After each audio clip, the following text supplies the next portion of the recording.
Wait, there's another stop-motion Alice? That's right, there are actually a few. Hello everyone, it's Chantar here again, and today I'm going to be revisiting Jan Svankmajer's eerie 1988 adaptation and comparing it to our stop-motion Alice short, The Wonderland Stalker. I'll be discussing how each film explores two different types of fear, rational and irrational. Think of a child lying in their bed, alone in the darkness. Imagine the horrors that their mind can conjure up, the monsters under their bed, the maniacal whispers in the void. That's irrational fear. Now imagine a child living during a time of authoritarianism, being silenced, with an ever-growing sense of anxiety festering in the social climate.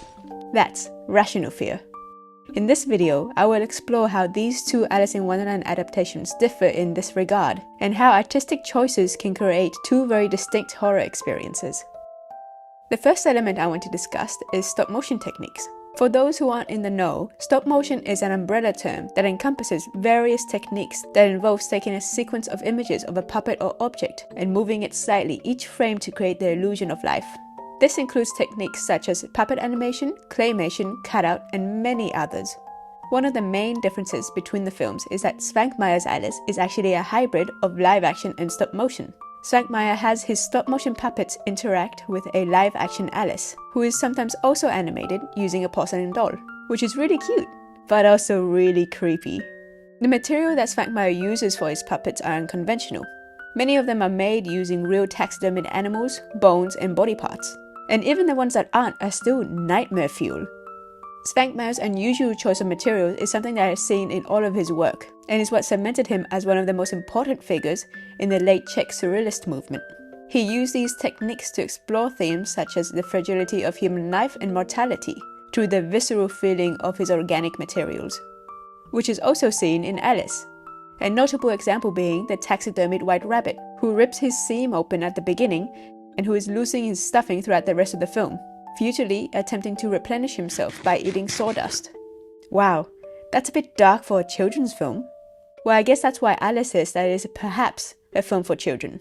Emphasis on the perhaps. On the other hand, The Wonderland Stalker is made utilizing only stop-motion animation, using puppets that are made from resin, silicone, and latex.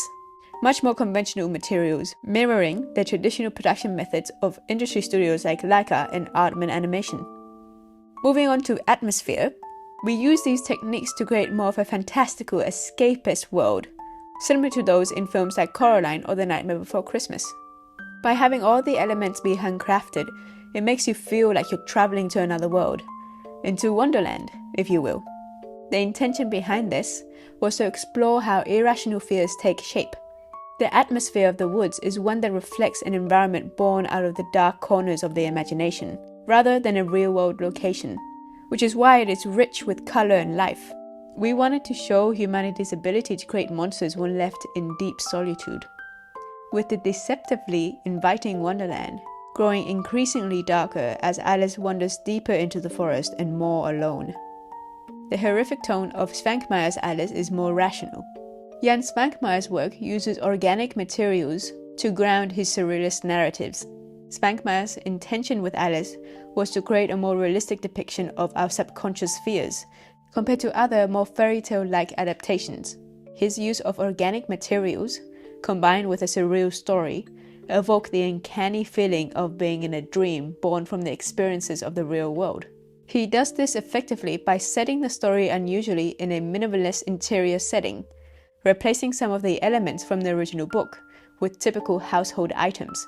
For example, the rabbit hole is a desk and the drink me potion is ink. Or maybe he just wanted a reason to use this table, which he seems to love. Also, I really like the gag where Alice pops all the handles off the drawers. It's like when you're trying desperately to accomplish something in a dream, but you just can't seem to work it out. All jokes aside, the reason for the more grounded tone of the film, he wanted to reflect his own childhood obsessions and the experiences of growing up in an authoritarian communist country. He's trying to show that not all children's dreams are filled with colorful gardens and singing animals. Some are filled with decay and skeletal creatures. Another aspect of the film that adds to its more grounded tone is the lack of a soundtrack. The silent void that the soundtrack leaves in its absence gives the film an almost liminal feeling. There are often prolonged awkward silences, that make you feel uncomfortable and like something bad's about to happen. There's an ever-present sense of anxiety. In terms of narrative, Svankmajer's film is a pretty faithful adaptation of the original novel. Most of the different sections from the book are in the film, even the less popular sections such as the Duchess are included. Although, sadly, no Cheshire Cat. I think one of my favourite sequences is the Mad Tea Party. Alice slowly starts to realise how crazy the Mad Hatter and March Hare are, as they keep repeating the same tasks over and over again. I mean, just look at how Alice looks at the camera, and how she slowly backs away to the door. The interesting thing is that Svankmajer is able to embody the essence of the novel despite the film not having that much dialogue, and foregoing Lewis Carroll's famous use of wordplay. The story is narrated by Alice, who also voices all the characters, reinforcing that everything in the film is a reflection of her subconscious. Another reason for the lack of dialogue is that Svankmajer is a master at visual storytelling.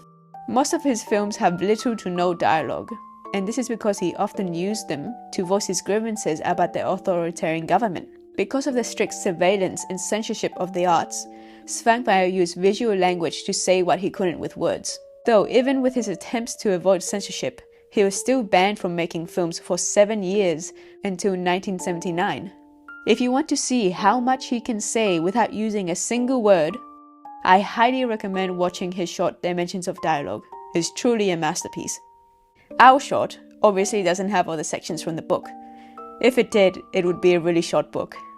It's just a snippet of a larger vision that we have for a feature-length film, which would be a more emotionally driven adaptation of the Alice in Wonderland IP, incorporating elements from both Alice's Adventures in Wonderland and Alice Through the Looking Glass into a new story which, like Svankmajer's Alice, teeters on the edge between dreams and reality, just in a different way. And that's it for this week. I hope you enjoyed me yapping about this strange and fascinating version of Alice. If you did, let me know what other versions of Alice you would like me to talk about. Also, be sure to check out our Alice short, The Wonderland Stalker, on our channel if you haven't already. And if you have, watch it again. Alright, see you next week. Bye bye.